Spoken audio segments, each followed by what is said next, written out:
Laissez-moi rapidement vous présenter, vous parler de l'histoire dramatique d'un de mes collègues qui lui est arrivé, une histoire qui lui est arrivée et qu'il m'a racontée, et c'est à propos de son identité. Alors mon collègue, eh bien, il a un mois de vacances et il s'en va à Cuba. Super vacances, beau voyage de programmé, et c'est vraiment génial quoi d'aller en vacances à Cuba pendant un mois, vous êtes d'accord? Moi, je signe pour aller là-bas. C'est un collègue de travail. De travail à la RATP. Oui, c'est ça. Après, les détails... Parce que c'est un pasteur, c'est pour ça. Ouais, mais non, c'est pas un collègue pasteur, un collègue de travail. Et il s'en va à Cuba, et il fait escale à Miami. Ok, tout est bien. Et pendant son escale, vous savez, l'escale, comment ça se passe? On prend un premier avion, et on descend de cet avion pour quelques heures, pour en prendre un autre.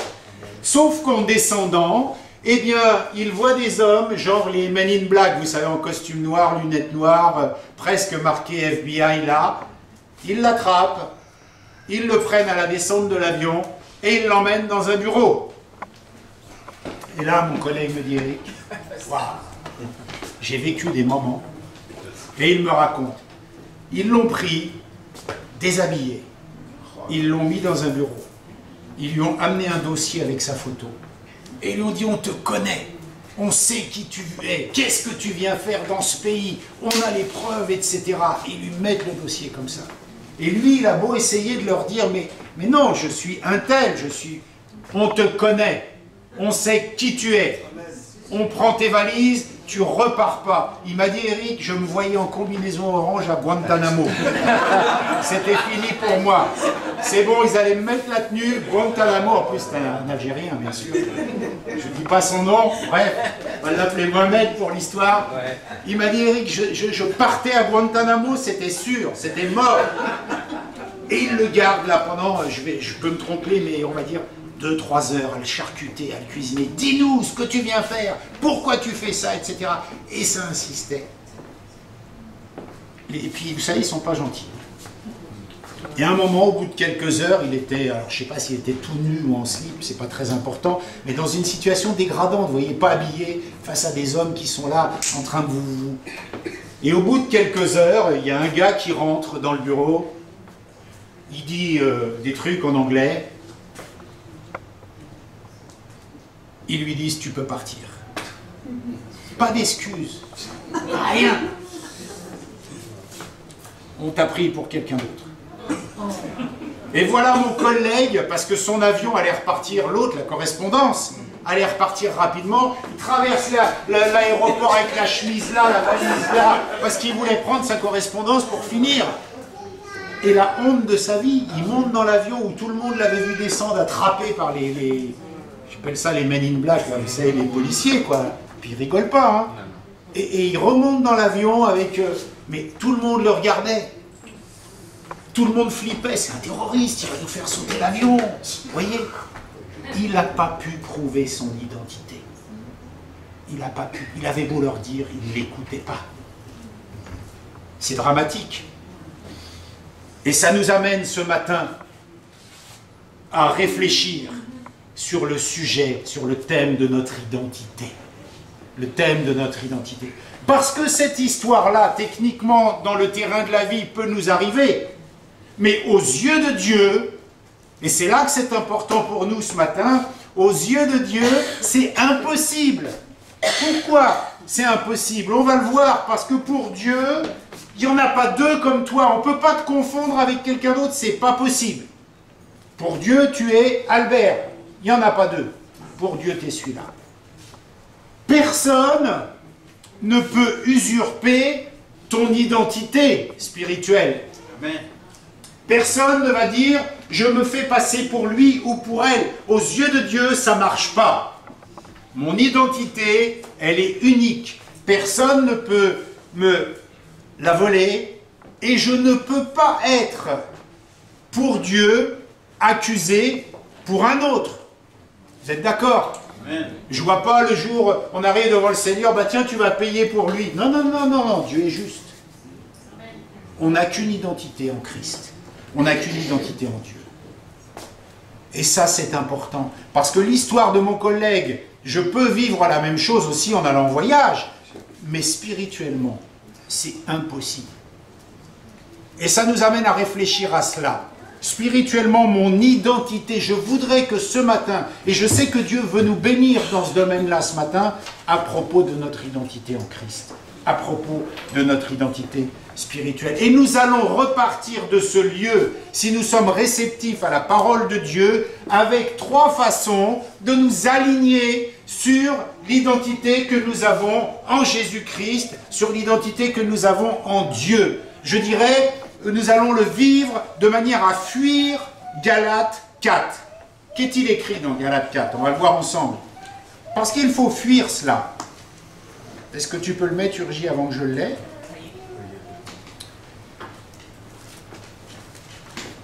Paul dit quoi? Voici ce que je veux vous dire. Aussi longtemps que l'héritier est un enfant, il ne diffère en rien d'un esclave, quoiqu'il soit le maître de tout. Il est soumis à des tuteurs et à des administrateurs jusqu'au moment fixé par son père. Nous aussi, de la même manière, lorsque nous étions des enfants, nous étions esclaves des principes élémentaires qui régissent le monde. Mais lorsque le moment est vraiment venu, Dieu a envoyé son Fils né d'une femme, né sous la loi, pour arracher ce qui était sous la loi, afin que nous recevions le statut d'enfants adoptifs. Et parce que vous êtes ses fils, Dieu a envoyé dans votre cœur l'esprit de son Fils qui crie « Abba Père ». Et écoutez bien le verset 7. « Ainsi, tu n'es plus esclave mais fils, et si tu es le fils, tu es aussi héritier de Dieu par Christ. » Ça veut dire quoi? Ça veut dire que si nous ne sommes pas conscients de notre identité en Dieu, eh bien nous vivons comme cet esclave, alors que nous sommes héritiers de tout. Et si nous n'avons pas conscience de ce qui nous sommes et de ce que nous sommes en Dieu, eh bien, nous allons être aussi désemparés que mon collègue qui peut ni prouver qui il est, ni dire qui il est, ni être serein par rapport à qui il est, parce qu'il avait beau dire « je ne suis pas celui-là », il commençait à avoir peur parce que Guantanamo n'était pas très loin, il commençait à avoir vraiment peur, mais nous ne pouvons pas, parce que Dieu nous dit, la parole de Dieu nous dit, et Paul nous exhorte dans Galates, ne vivez pas comme des enfants. Vous avez une identité qui fait de vous des héritiers. Donc vous ne pouvez pas vous comporter. Ça veut dire que le gars, l'enfant, il a tout à lui, et il pleure, ah, j'ai rien et tout, alors qu'il est héritier, c'est à lui. Et notre identité en Dieu, c'est la même chose. Nous avons tout. Nous le verrons et nous allons en parler. Donc, ce matin, je vais repartir de ce lieu avec la certitude et avec 3 façons de nous aligner. Parce que c'est bien beau de parler d'identité. Beaucoup de pasteurs nous en parlent, ton identité. Ouais, d'accord, pasteur, mais je fais comment? C'est ça, c'est bien d'être concret. Il faut des comment. Comment faire cela? C'est bien beau de dire, tu as une identité en Christ, tu as une nouvelle identité. Ouais, je fais comment? Nous allons le voir. Mais imprime déjà dans ta tête que ce matin, tu vas repartir. Pas les 3 parce que nous ne les verrons pas, nous ferons ça sur plusieurs dimanches, mais en tous les cas tu vas repartir avec des façons de t'aligner sur l'identité que tu as en Christ. Ça intéresse qui de connaître ça? 3, 4? Ah quand même. Ah oui, quand même, on veut savoir. Non, vous n'êtes pas d'accord? Bah oui, aidez-moi. Alors ça intéresse qui? Je recommence. Là, il y a, voilà, toutes les mains. Bon, allez, obligé. Merci. D'accord.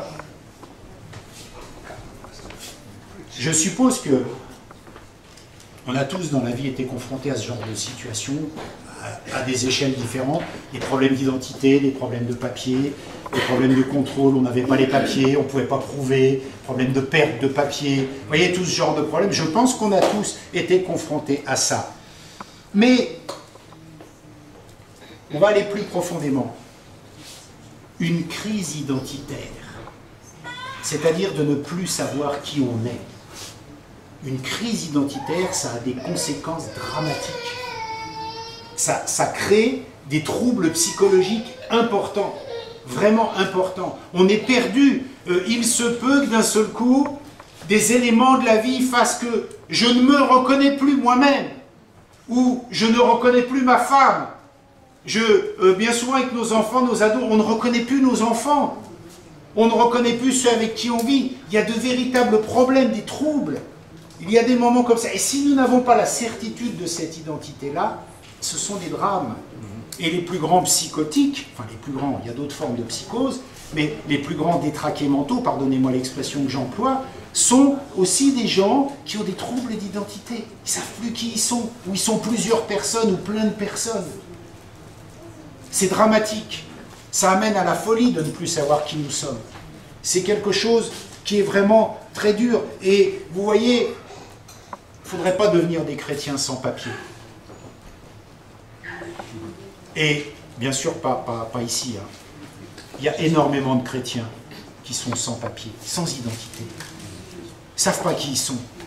Pourquoi, comment, ils ne savent pas. Vous savez, aux États-Unis, après la guerre du Vietnam, il y a eu toute une génération de soldats qui revenaient du Vietnam. On les a appelés les footloose. En fait, ces gens-là, les pauvres, ils ont cru dans leur patrie et ils se sont engagés pour aller faire la guerre au Vietnam. Ils avaient une identité, c'était ça leur truc, ils allaient défendre leur pays. Ils ont fait la guerre, ils n'ont pas gagné, ils sont revenus, on les a totalement oubliés. Tous ces vétérans, et on les a appelés les footloose. Pourquoi? Parce qu'ils ont perdu leur identité. Ils ne savaient plus qui ils étaient. Ils sont partis se battre pour leur pays. Quand ils sont revenus, le pays ne les a pas reconnus. Ils n'étaient rien pour leur pays, ils n'existaient plus. Et ça a perdu leur identité. Il y a eu toute une génération comme ça. De footloose, on les a appelés comme ça. Mais ils avaient perdu leur identité. Pourquoi ils étaient partis se battre? C'était leur pays, leur drapeau, leur honneur, leur vie, leur patrie. Ils reviennent, on ne les calcule même plus. Ils sont complètement déconstruits, détruits. Et nous devons, pourtant on rêve tous, je pense, enfin moi oui, d'avoir son identité. Bien sûr, je sais que je suis Eric, c'est formidable, mais de vivre cette identité tant promise par la parole de Dieu, de vivre cette identité en Christ, de vivre en paix. On chante des fois, je sais qui je suis, oui, mais de le vivre pleinement, de l'avoir au point que si on ne l'a plus, on est détruit. Et la Bible nous engage à aller dans ce sens-là, et c'est bon d'aller dans ce sens-là, parce que c'est ce que Dieu veut, c'est ce que Dieu veut que nous fassions, c'est de la façon dont Dieu veut que nous puissions vivre. Alors, je vous dirais ce matin, eh bien, que ce que Dieu nous promet dans sa parole, c'est vraiment accessible. C'est vraiment accessible. Et c'est ce vers quoi je voudrais que nous allions ce matin. Je vais savoir, je dois savoir, je veux savoir qui je suis profondément en Dieu. Qui je suis profondément en Christ. Et c'est ce que Dieu veut nous communiquer dans sa parole. C'est ce que nous allons voir, c'est ce que Dieu a mis sur mon cœur. Et ça, nous allons le faire de façon progressive. Parce que, comme je vous le disais, c'est bien beau d'être là. Ok, j'ai une identité. Comment je vais du point A au point B? Comment je fais pour rentrer dans cette identité? Comment je fais pour m'aligner avec cette identité? Qu'est-ce que la parole de Dieu me dit pour que je puisse vivre cette identité? C'est bien beau de dire, mais comment on rend dehors? Ok, on y va. Pas de souci. On va avancer. Dieu nous propose de scruter sa parole, parce qu'il n'y a que ça. Ce matin, nous faisions les cours de baptême, et je disais à Estelle, mais de toute façon, la seule façon de s'aligner sur ce que veut Dieu, c'est ça, la parole de Dieu, la Bible. Si on veut savoir ce que pense Dieu, ce que dit Dieu, ce qu'il faut faire, c'est dans la parole de Dieu. Alors si nous voulons savoir comment nous aligner avec notre identité, quelle est la façon de vivre, de rentrer, d'être pleinement dans cette identité, c'est la parole qui nous le donne. Et nous allons voir qu'il y a des comment qui sont fournis dans la parole, parce que bien souvent, et ça nous dédouane un peu, on nous a dit, vis ton identité, vis conformément à ton identité, tu as une identité. Oui, d'accord, mais explique-moi un peu comment rentrer là-dedans, explique-moi un peu comment faire. Parce que il y en a marre de tous ces messages, il y a qu'à, faut que, fais ci, fais ça. Ouais, comment on fait? Comment on fait? C'est ça qui est important. Je vous disais une fois dernière, mon patron, quand il m'a donné un train à conduire, il ne m'a pas dit conduis le train. Il m'a donné un comment, il m'a dit je vais t'apprendre, je vais t'expliquer, je vais te former, je vais te montrer. Et là, quand tout ça sera fait, le comment, eh bien tu pourras le faire. Et la parole de Dieu, c'est ça aussi. Il y a des choses, il y a vraiment des comment. Et c'est le sens profond aussi de notre conversion à Dieu. Notre conversion à Jésus. Nous donner une raison, une identité, une nouvelle nature, un tout, un nouveau tout. Et Paul le dit dans Actes au chapitre 17, 23, quand il va à l'aéropage, il dit « Oh, mais je vois bien que vous tous, là, vous êtes en train de... » Vous l'avez là, oui. Vous êtes en train de croire à des dieux, des idoles, et je vois que vous avez laissé un petit endroit à ce Dieu inconnu. Eh bien, c'est celui-là que je viens vous annoncer. Qu'est-ce que Paul est en train de leur dire là?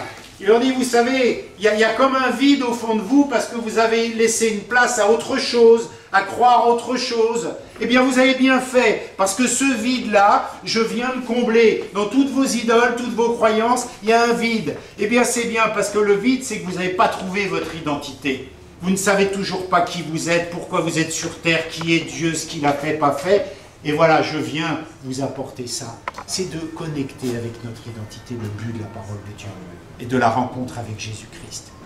Nous dire qui nous sommes, comment nous pouvons faire pour l'être, ce que nous devons comprendre, ce que nous devons croire, et connecter avec la nature divine. Et ça, c'est capital. Alors, nous allons voir ensemble ces points-là, et la question du quoi, ce qu'est l'identité, c'est important. Vous savez, Shakespeare disait quoi? Allez, Shakespeare, vous avez tous lu quand même, j'espère. To be or not to be. That is the question. Être ou ne pas être. Telle est la question. Il est là le secret. Il est là le secret. Être chrétien ou ne pas être chrétien. Telle est la question. Qu'est-ce que ça veut dire? Être ou ne pas être. La question centrale de l'identité se trouve ici. Et la réponse à cette question va dépendre de ce que nous mettons derrière cette réponse. Qui suis-je? On va bien citer rapidement notre prénom, on va bien citer le nom de nos parents, mais en termes de chrétien, spontanément, qui suis-je? Tout ce que je peux mettre derrière ça va déterminer qui je suis. Tout ce que je vais dire spontanément en réponse à cette question, parce que tout commence là. Et là, on doit commencer à comprendre des choses qui sont importantes pour nous. Mon collègue, ça lui est arrivé, pourquoi? Parce que dans son passeport biométrique, il y avait toutes les données importantes de sa vie, qui il est, les parents, le pays de naissance, des choses importantes.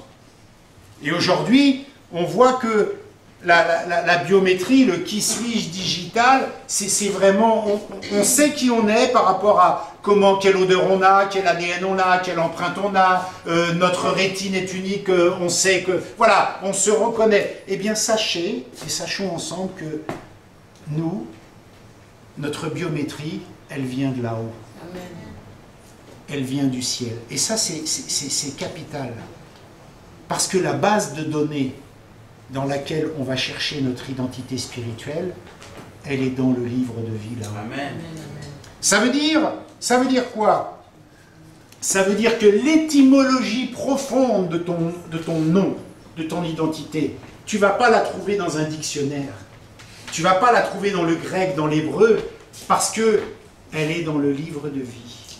Apocalypse, chapitre 3, verset 5. Apocalypse. Voilà. Je n'effacerai pas son nom du livre de vie. Dans le livre de vie, il y a notre nom. Le nom qui est celui par lequel on va nous appeler pour être sauvés. Alléluia. Ce nom-là, cette identité-là, on l'a déjà sur terre. Et elle n'a pas de racine biométrique, digitale, passeport, douane, pas douane. Elle puise dans le ciel. L'ADN de mon identité est là-haut. Personne ne peut me l'usurper. Personne ne peut me l'enlever, me la voler, se faire passer pour moi. Cette histoire-là ne peut pas m'arriver parce que c'est là-haut que ça se passe. C'est là-haut que ça se passe. Et ça, là, on n'est pas dans le comment. Hein. On comprend juste le pourquoi. Amen. Pourquoi mon identité? Vous savez, il y a longtemps, j'avais posé cette question.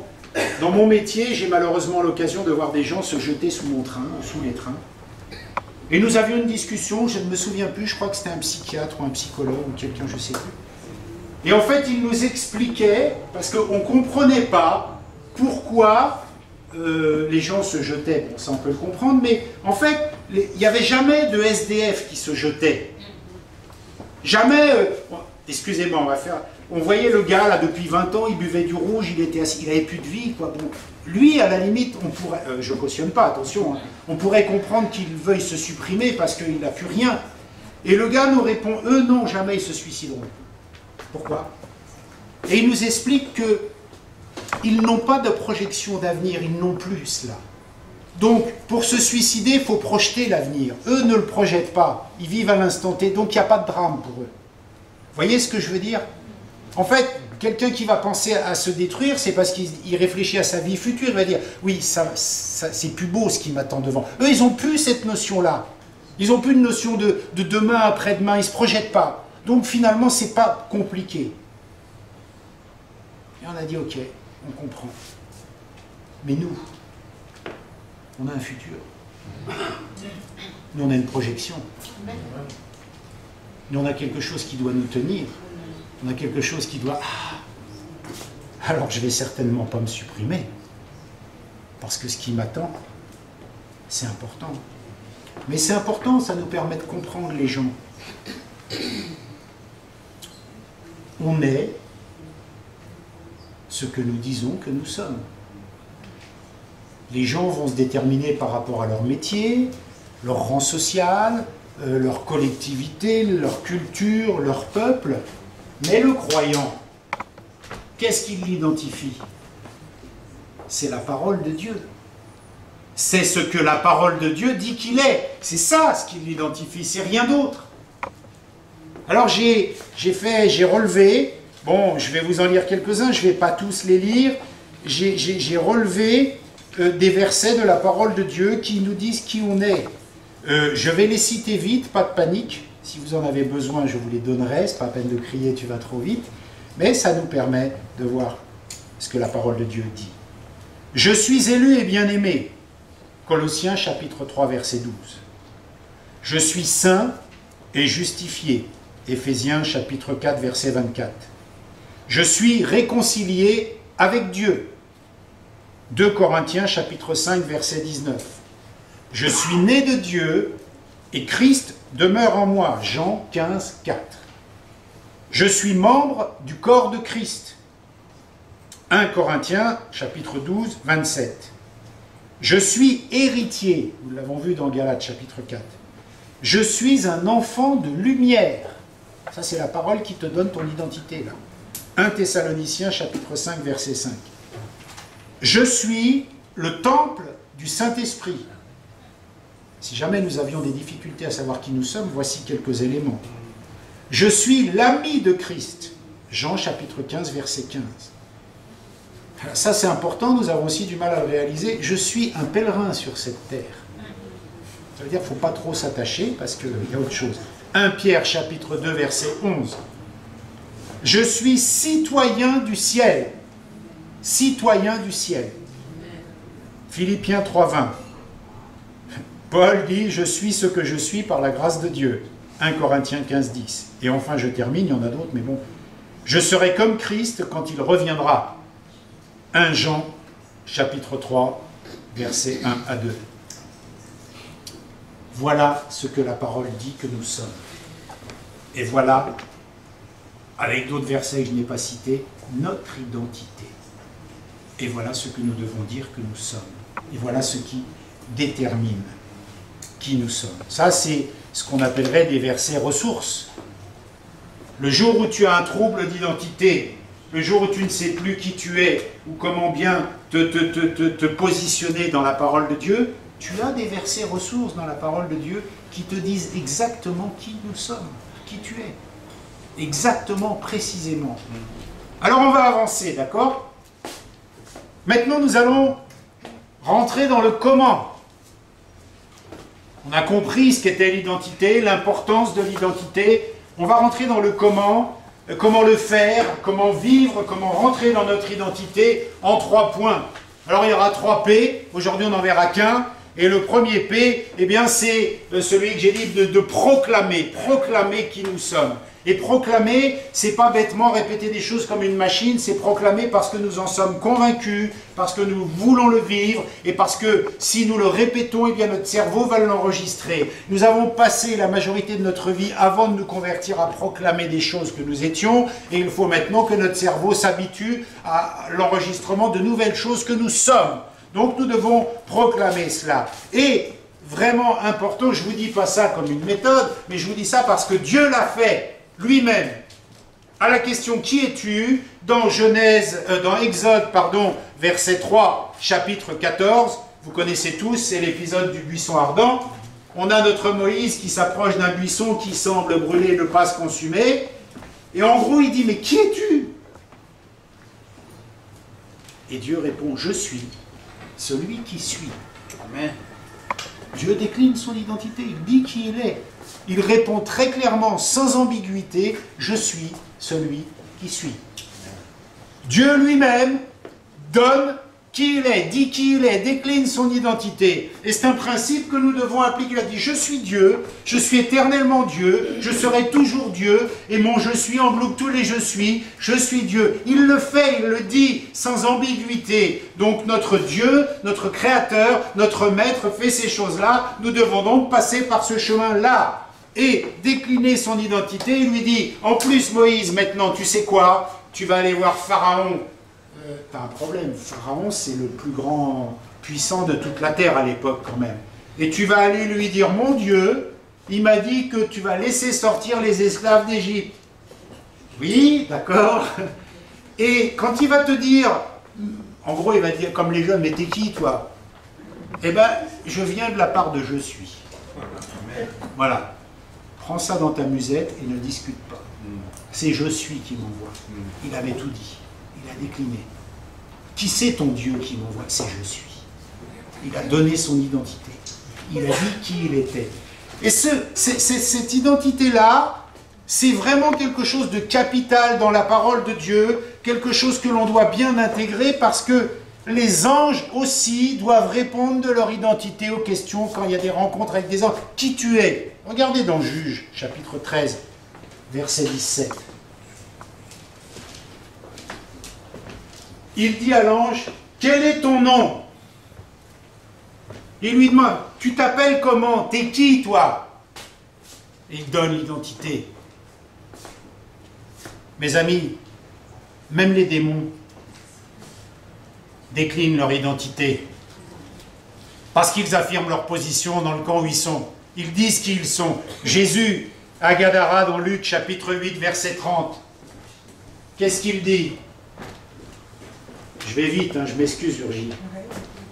C'est pour la souplesse de tes doigts. Comme ça, tu vas pouvoir. Luc, chapitre 8, verset 30.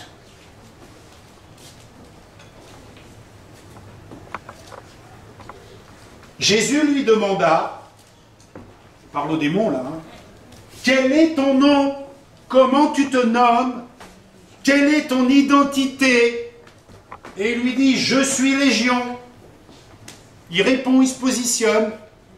Il n'a pas dit je suis un tel. Non, non, il a donné son identité. Je suis un démon de l'armée de Satan et je m'appelle comme ça. Voilà, je me positionne par rapport à qui je suis.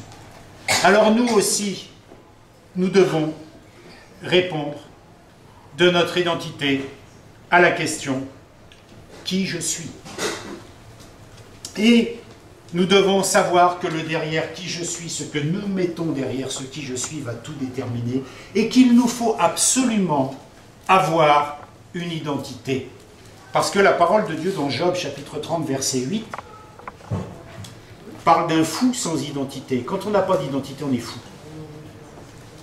Dans Ésaïe au verset 23, au chapitre 23 verset 13, il est parlé d'un peuple sans nom. D'autres versions disent un peuple sans identité. Quand on dit ça, on a tout dit.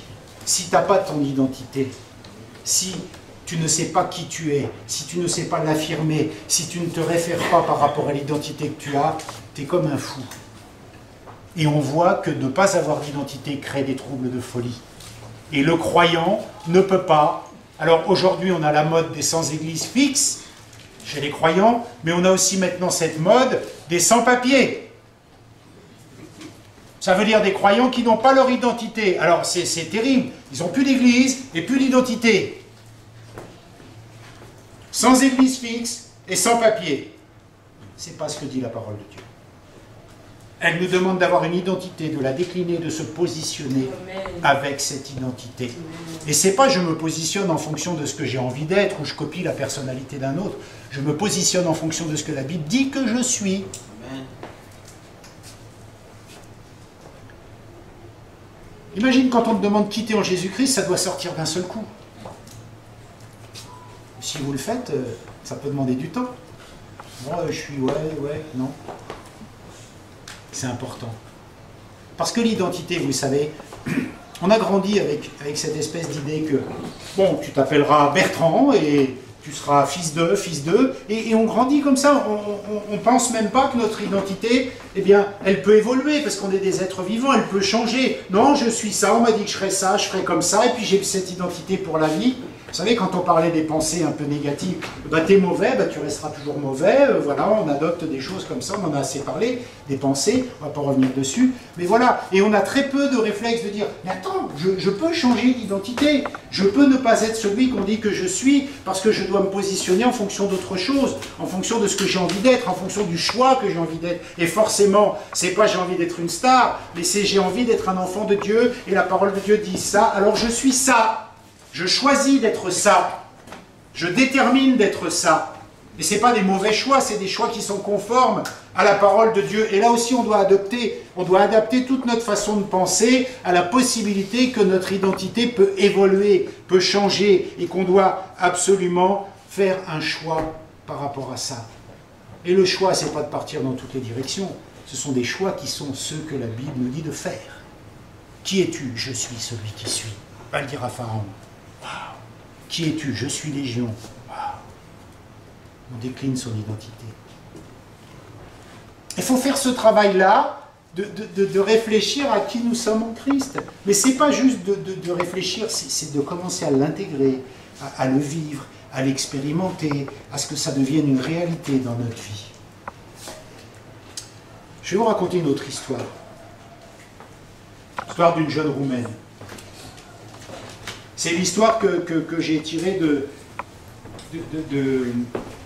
d'un gars qui fait c'est un docteur en neurosciences. Et je regarde certaines de ses vidéos. Il est juif, il vit à Jérusalem, il est vraiment quelqu'un d'intéressant qui croit à sa façon en Dieu. Et il raconte une histoire à un moment dans un de ses cours, dans une de ses conférences. Et j'ai repris cette histoire parce qu'elle est vraiment marquante. On est avec lui au moment où il est jeune étudiant en psychologie, et il a une copine qui est roumaine, et ils sont dans une soirée d'étudiants. Et dans cette soirée d'étudiants, ils vont, je crois, fêter leur fin d'études psychologiques. Ils ont un invité, alors je vous raconte, hein, je ne dis pas que je cautionne, ils ont un invité, c'est un éminent docteur, célèbre, je ne sais pas quoi. Le gars, en fait, son truc, c'est il se sert de l'hypnose. Et dans la psychologie, bon, c'est leur truc, ils se servent aussi de ça. Et là, ils sont avec les jeunes, alors il y a les étudiants, il y a les étudiantes, il y a tout ça. Et au cours d'une réflexion sur l'hypnose, d'une séance d'hypnose, eh bien, il y a une jeune femme, ils la font remonter, je ne sais pas, une expérience très jeune qu'elle avait, une période de sa vie où elle a été en fait abusée par un de ses cousins dans les 7-8 ans. Ce souvenir remonte, ce qu'ils disent. Et ce souvenir remonte à elle, et cette jeune femme, en fait, elle se met à s'énerver par rapport à ça. Elle dit, ben voilà, je comprends maintenant, c'est pour ça que mon rapport avec les hommes est complètement corrompu, c'est pour ça que je ne vais jamais pouvoir me marier, parce que j'ai été tripotée quand j'étais petite, etc. Et là, il y a une jeune femme qui est l'amie de ce docteur en neurosciences, qui lui dit, c'est une Roumaine, elle dit, mais tu sais, c'est pas si grave. Quoi? Mais tu te rends pas compte? J'ai été abusée, je vais jamais m'en sortir de toute ma vie, de ces choses-là, et c'est vraiment dramatique. J'avais 8 ans, je vais garder des séquelles toute ma vie de ces choses-là, etc. Et elle lui redit, tu sais, c'est pas, on peut s'en sortir, tourne la page. C'est pas si dramatique. Et là, elle se met à s'énerver. Oui, mais tais-toi, qu'est-ce que tu connais, t'en connais rien, et elle se prend à tout le monde, vous vous rendez pas compte de moi, ce que j'ai vécu, ce qu'on m'a fait, et toutes les horreurs là qui vont découler dans ma vie de ces instants malsains que j'ai vécus, et vraiment elle s'énerve beaucoup. Et là, la copine de cet homme-là, de ce docteur, elle lui dit, écoute, est-ce que tu peux m'écouter quelques instants? Je suis roumaine. Oui. À la fin du gouvernement de Ceausescu, eh bien, les soldats sont venus dans mon village. Et ils ont pris les hommes et les petits-enfants, ils les ont emmenés. Ils ont gardé les femmes et les jeunes filles. Et elle dit là, les jeunes femmes, ils les ont mis en bas, et les mères, les mamans, ils les ont mis en haut. Cette jeune fille dit, moi, ma mère, ils l'ont mis à l'étage au-dessus de moi. Ils ont violé les jeunes femmes, ils ont violé les mamans pendant des jours, des heures, je sais plus. Et elle dit qu'elle entendait les cris de sa maman qui était violée au-dessus. Et même elle a été violée. Et à la fin, les gens ont choisi de quitter, de les laisser. Et vous savez ce qu'ils ont fait? Ils ont fait leurs besoins sur chacune des femmes avant de partir, comme pour les détruire, comme pour les salir. C'est la jeune femme qui raconte ça. Vous allez voir qu'il y a une raison. Et elle dit, ce jour-là, ces gens-là, j'ai vu qu'ils voulaient m'enlever ma vie, qu'ils voulaient m'ôter au plus profond de moi-même, mon honneur, toutes ces choses. Alors je me suis lavé. Je suis monté à l'étage, j'ai été laver ma maman. Et j'ai pris 2 décisions. De quitter ce pays et de changer de vie. Là, je peux vous dire que la jeune fille qui avait été tripotée à 6 ans par son cousin, voilà, ça se calme tout de suite, parce que là, on est dans des choses lourdes. Et ce docteur en neurosciences, qui était son copain de l'époque, il va vers elle et lui dit « Je m'excuse, je suis psychologue et j'ai pas vu que tu avais ces troubles-là parce que je n'ai pas pu déterminer auprès de toi. » Elle lui dit « Mais ne t'excuse pas. » Pourquoi? J'ai tourné la page. C'est fini. J'ai changé d'identité. Je ne leur laisse pas le droit de faire ça sur ma vie. J'ai choisi une autre façon de vivre. Je leur pardonne et maintenant je suis quelqu'un qui aime, je suis quelqu'un qui est en paix et j'ai choisi qui je voulais être. Voilà ce qu'elle lui dit. Et lui, il se sentait un peu coupable parce que déjà, étudiant en psycho, genre, tu aurais pu voir au moins quand même quelque chose. T'as rien vu parce qu'elle n'a rien laissé paraître. Et en plus de ça, elle n'a rien laissé paraître parce qu'elle a fait le choix que c'était terminé dans sa vie. Elle a fait ce choix-là. C'est fini, elle a tourné la page, elle a choisi d'être libre, elle a choisi d'être heureuse et elle a choisi de le faire. D'autres gens prendraient ce même problème et l'embarqueraient toute leur vie. Toute leur vie. Prendraient leurs casseroles et les embarqueraient toute leur vie. Et ça, cette histoire-là, quand il l'a racontée, ça m'a marqué. Parce que j'ai dit, c'est exactement le choix que nous faisons en tant que croyants. Nous pouvons avoir vécu des choses dures, difficiles. Mais des gens ont la maladie d'embarquer sur toute leur vie ce qu'ils étaient avant. Ce sont des modèles, les gens qui ont vécu. Et les horreurs de Ceausescu, je vous garantis qu'elles sont réelles. Hein. C'est des vraies choses. Elle a choisi de dire stop. Elle aurait pu continuer toute sa vie à s'en plaindre, à s'en morfondre. Elle a choisi de dire stop. Et il y a un moment où traîner toutes les casseroles de sa vie. Il faut dire stop. Il y a un moment où c'est bon, ça suffit. Il faut arrêter. Parce que la parole de Dieu nous exhorte à ça. Et je disais, c'est un peu dur ça, qu'est-ce que je vais trouver comme exemple biblique qui puisse correspondre à ça, parce que c'est bien beau de le dire, mais il faut quand même trouver dans la parole un appui. Je l'ai trouvé. Paul, dans 1 Corinthiens chapitre 15, verset 10. Vous allez voir que l'histoire de cette femme est formidable, mais la Bible le savait déjà. C'est l'apôtre Paul qui parle. Écoutez bien ce qu'il dit, parce qu'il y a la réponse et il y a la confirmation de ça. Par la grâce de Dieu, je suis ce que je suis, et sa grâce envers moi n'a pas été vaine. Loin de là, j'ai travaillé plus que tous, non pas moi, toutefois, mais la grâce de Dieu qui est avec moi. Par la grâce de Dieu, je suis ce que je suis. Ça, avant, qu'est-ce que Paul dit? Paul, il dit, j'étais le plus vilain des apôtres. C'est-à-dire que moi, j'ai persécuté l'Église. Je suis le pire des bonhommes, il dit, par ma vie passée. Il dit, moi, c'est pas comme Pierre, c'est pas comme Jacques, je suis le pire. Parce que moi, j'ai en plus persécuté l'Église. Autrement dit, Paul pourrait choisir d'emmener toutes les casseroles de sa vie passée. On dit, oh là là, j'ai persécuté l'Église, oh là là. Et qu'est-ce qu'il dit? Par la grâce de Dieu, je suis ce que je suis. Il a voté pour sa nouvelle identité, lui aussi. Il ne va pas se servir qu'il était celui qui persécutait l'Église pour être malheureux jusqu'à la fin de ses jours. Il dit, je suis ce que je suis. Qui es-tu? Je suis Paul. Peut-être j'ai persécuté l'Église, mais je suis ce que je suis, un apôtre, comme les autres. Alors ce que je vous dis, ça vient du Saint-Esprit. C'est ça qu'il dit. Hein. Amen. Il a choisi, comme cette jeune femme, d'oublier ça. Et de pardonner, et de se pardonner. Il a choisi de dire stop, c'est fini. Pour être, oh mon pauvre Paul, franchement, t'étais pas mal quand même d'avoir persécuté l'Église, tout ça peut être chaud, c'est dur. Je suis pas celui qui suis, je suis ce que je suis. Ça veut dire qu'il n'y a plus de discussion, il n'y a plus de débat, il n'y a pas de culpabilité, il n'y a rien. Boum, c'est fini, c'est tranché, c'est réglé. Et pourtant, franchement, ça doit être dur pour un serviteur de Dieu de pleurer pour que les âmes soient sauvées et d'avoir le souvenir que tu en as peut-être persécuté, tué, j'en sais rien, enfin fait plein de choses comme ça. Ça doit être dur. Et il dit stop. Comme cette jeune femme. Stop. J'embarque pas mes casseroles toute ma vie, je choisis mon identité. Passe à autre chose. Passe à autre chose. Je vous cite une autre histoire de ce même homme, rapide, courte. Cet homme-là, ce docteur en neurosciences, là, qui a un bac plus 10, c'est une célébrité. Il était aussi expert en arts martiaux. Et à un moment, son maître en arts martiaux lui explique que quand il était plus jeune, eh bien,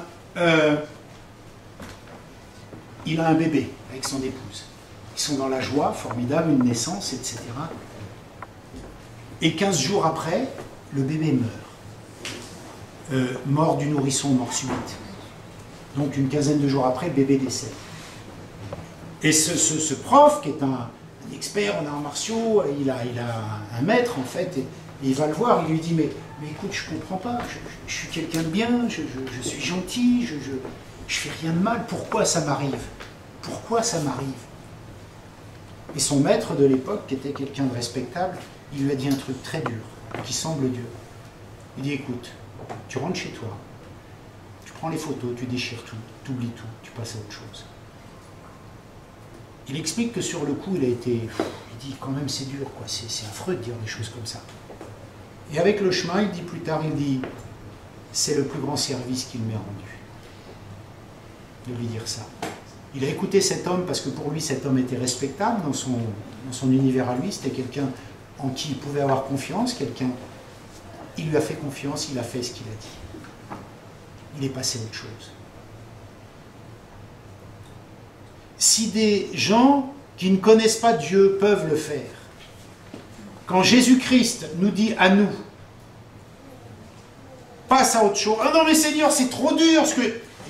Tu as des exemples là, quand même, qui sont chauds, ils l'ont fait. Et nous avons Dieu, qui nous dit passe à autre chose parce que la nouvelle identité que je te donne, elle va te guérir de tout ça. Et en plus, tu as un avantage sur tous ces gens-là, c'est que pour passer à autre chose, je te donne l'appui du Saint-Esprit. Je te donne la puissance du Saint-Esprit. Donc tu vois, tu as quand même un gros avantage. Tu n'es pas tout seul. Que eux, franchement, ils n'ont rien. La jeune Roumaine, je ne sais pas si elle était convertie ou pas, je ne pense pas, hein, mais elle a pu pardonner, elle a pu se pardonner, elle a pu oublier. C'est des leçons. Et nous,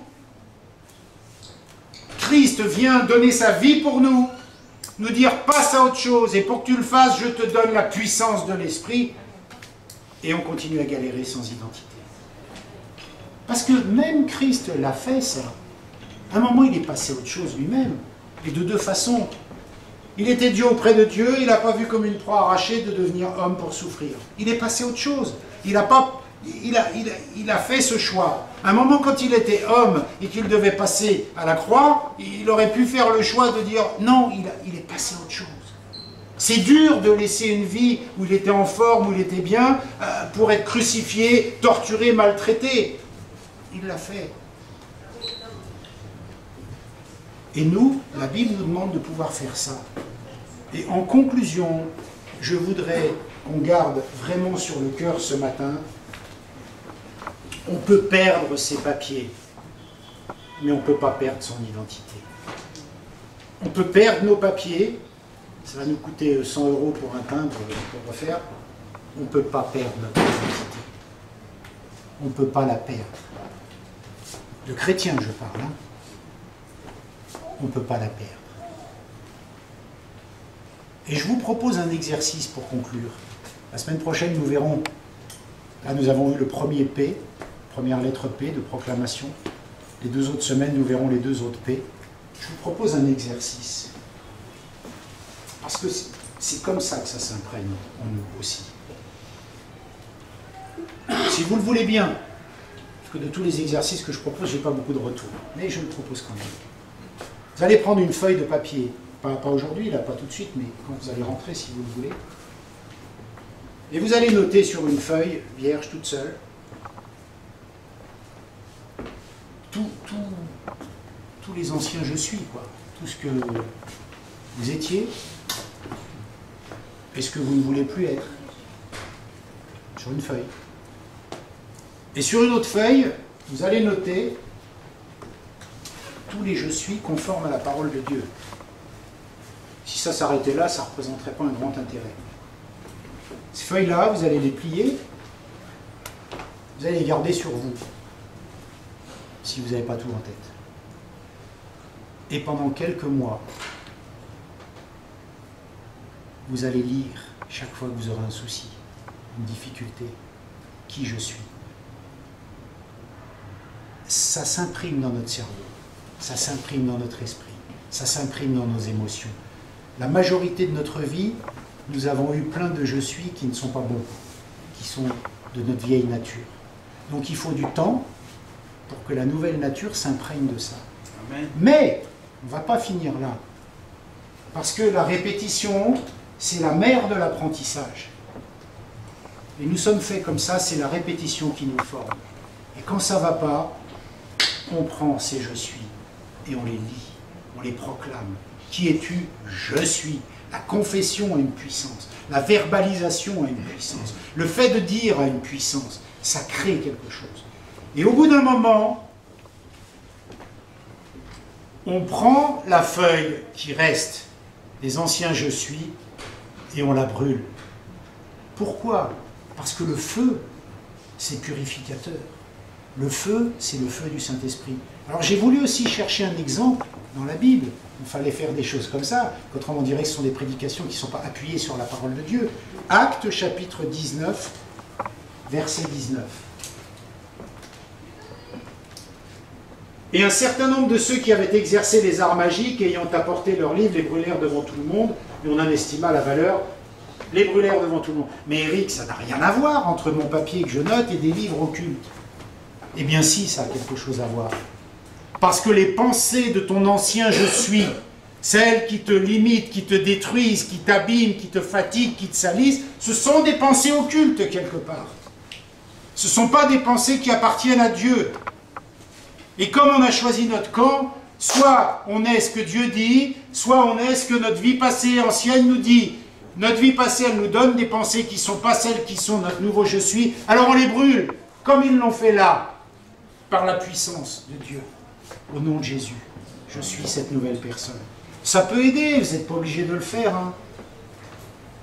Mais puisque la parole de Dieu le fait, faisons-le, c'est symbolique, comme dit Bertrand. Ces livres-là, ils auraient pu les garder, puis les enterrer, ils les ont brûlés. Parce que je crois qu'il y a aussi un enseignement, il y a aussi des, comment dirais-je, des symboles. le feu du Saint-Esprit, le feu purificateur, le feu qui change tout, le feu qui détruit la puissance du Saint-Esprit, qui détruit les œuvres du mal, qui met en lumière. C'est symbolique. Dans tous les cas, ça a un écho. Ça a un écho.